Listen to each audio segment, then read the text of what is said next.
मत रखियो बला। बिस्मिल्लाहिर्रहमानिर्रहीम। अस्सलाम वालेकुम मुल्तान। आज आई थी तो मैं आपसे 11 तारीख पे होने वाली ज़िमनी इंतखाब की बात करने, मगर आते आते पता चला कि ठप्पे लगने से पहले ही वो दुम दबा के भाग गए। तो फिर माने या माने, बल्ला तो चल गया।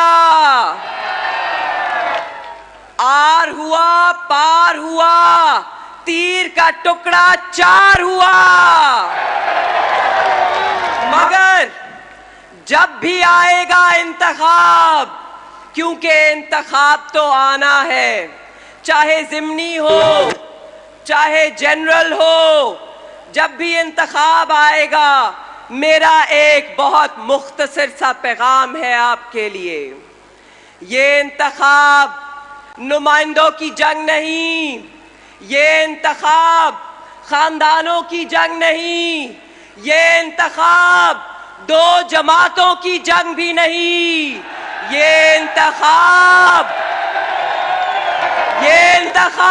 जंग है तो दो नजरियों की जंग। और आज आपने फैसला करना है कि आप किधर खड़े हैं, किसके साथ खड़े हैं। क्या आप उस आदमी के साथ खड़े हैं जिसने हुकूमत कुर्बान कर दी मगर आपका सौदा नहीं होने दिया, या आप उन 13 जमातों के साथ खड़े हैं जो वादे करते आए थे महंगाई मुकाने के, मगर आज जब आप दुहाई देते हैं तो कहते हैं एक रोटी के 4 टुकड़े कर लो। किसका साथ देंगे आप? कैसा पाकिस्तान चाहते हैं आप?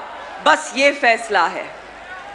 अगर आपको ये फैसला करना है, क्या आप डट के खान साहब के साथ खड़े होंगे, साथ देंगे, डरेंगे तो नहीं, घबराएंगे तो नहीं, झुकेंगे तो नहीं, डट जाओगे, दोगे साथ तो लगाओ फिर नारा आई आई आई आई आई आई।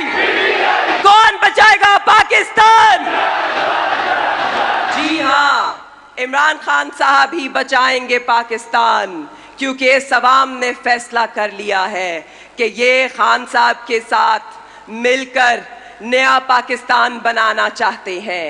इन्हें बिलावल भुट्टो साहब का वो डूबता बिलखता सिसकता पुराना पाकिस्तान नहीं चाहिए, जिसकी दुहाई सुनने वाला कोई नहीं।